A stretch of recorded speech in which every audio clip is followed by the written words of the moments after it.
Bonjour à toutes et à tous, j'espère que vous allez bien. Aujourd'hui, nous allons découvrir comment programmer un tilt switch. Le chapitrage est disponible dans la vidéo.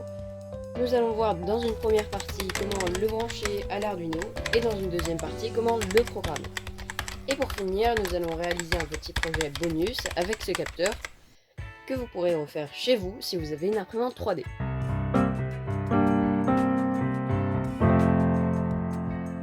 Pour programmer le capteur, vous aurez besoin d'un Arduino, d'un tilt switch, d'un câble USB, de fils et d'un ordinateur. Voici le schéma électronique.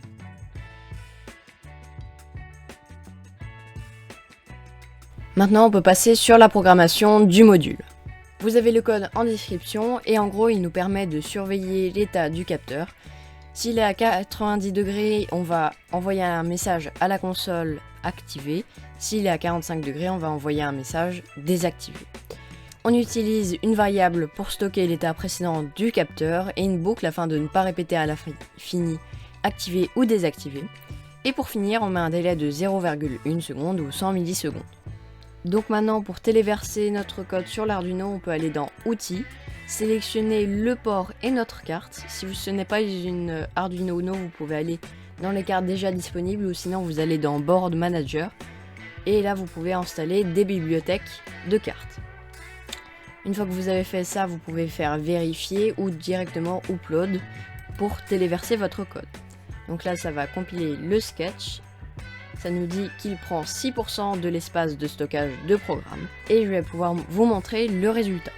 Donc là, je suis sur le moniteur série. Pour l'ouvrir, vous allez dans Outils et Serial Monitor ou CTRL Maj N. Je peux le nettoyer. Et là, quand vous changez l'inclinaison du capteur, ça va venir afficher activé ou désactivé. Donc maintenant, on va pouvoir passer au projet bonus où on va voir une application concrète de ce qu'on peut faire avec un capteur tilt switch. C'est parti.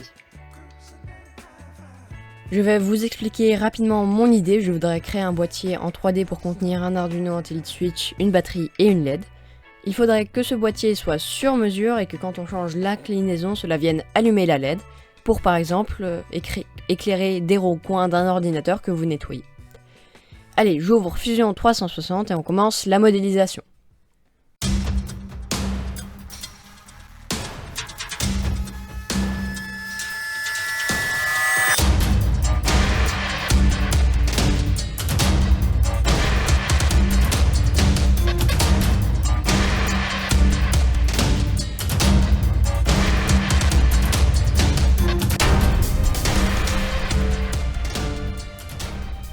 L'impression de mes 3 versions sont terminées, j'ai fini de faire tous les correctifs et j'en ai eu à peu près pour 7 heures d'impression et 4 heures de modélisation, ce qui fait 11 heures environ en tout, avec toutes les corrections à faire.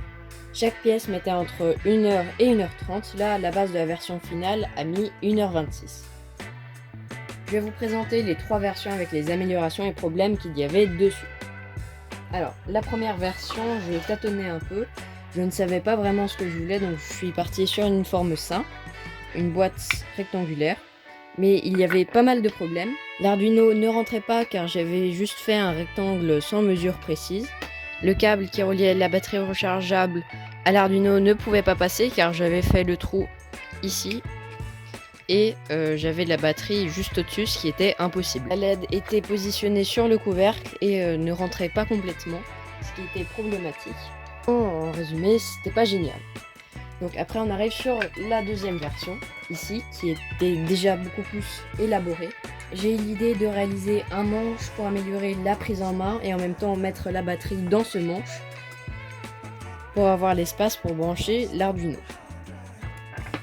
Donc ici j'ai créé une empreinte de l'Arduino grâce à Tracepart, qui est une bibliothèque de composants électroniques géniale qui est intégrée sur Fusion 360.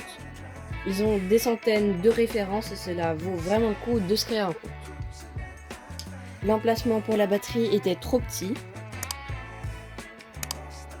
mais j'étais tellement impatient que j'ai coupé les parois pour tester et tout marchait bien. Je n'avais pas inclus l'emplacement pour la LED et l'emplacement pour le capteur était trop petit.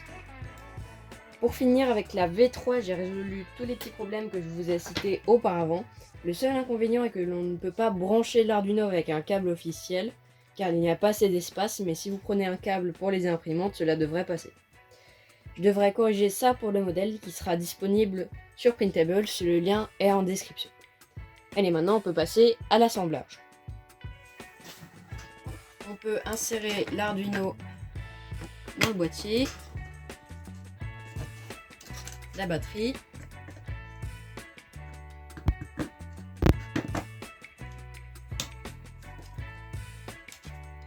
là déjà on peut faire un premier test, voir si ça marche toujours. Hop. La LED s'éclaire bien, donc on peut continuer.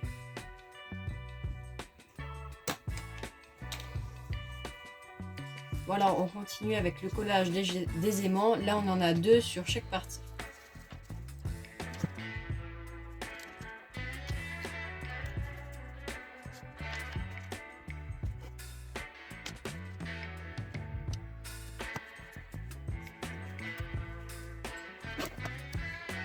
On continue avec le deuxième couvercle, avec le couvercle.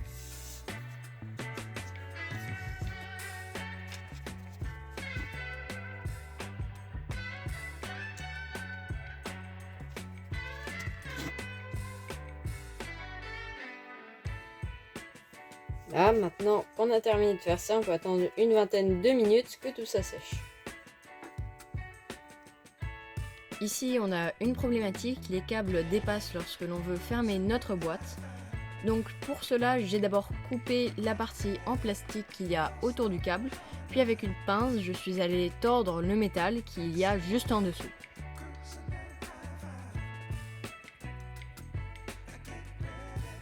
Maintenant que tout rentre dans le boîtier, on peut coller à la colle chaude notre tilt switch. Après, j'ai voulu faire un diffuseur de lumière avec de la colle chaude. Très mauvaise idée car après on ne voyait plus du tout la lampe éclairée et ça a été une galère à retirer.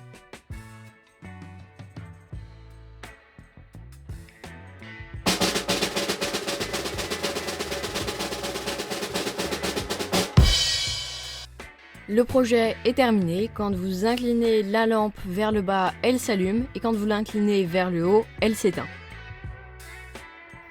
Bon, alors j'ai oublié de préciser quand même, mais j'ai fait en sorte que les dimensions soient adaptées à peu près toutes les imprimantes, donc quelle que soit votre taille de plateau environ, ça sera adapté. Alors, je vais vous donner les dimensions totales. Il fait environ 18,8 cm, 18-19. Donc ce qui convient à peu près à toutes les tailles de plateau. Vous en avez en tout pour entre 2h30 et 4h je pense en fonction des imprimantes. Moi en tout pour la V3 là pour cette version, j'aurais mis 2h30 d'impression, ce qui est relativement peu. Après ça dépendra des impressions. Si vous voulez savoir, j'ai une AlphaWiz U30 Pro / Longer LK4 Pro, ça dépend de comment on l'appelle.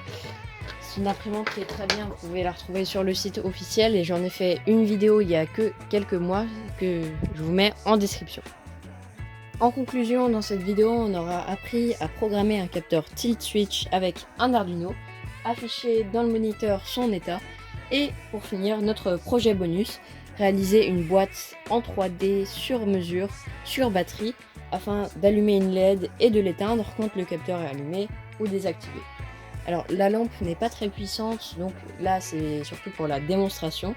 Par contre je pense que je vais faire une V4 où je mettrai une rangée de lampes ou peut-être un mini strip LED. Je vous tiens au courant dans les prochaines semaines. En tout cas moi je vous dis à dans 2 semaines pour une nouvelle vidéo. Ciao!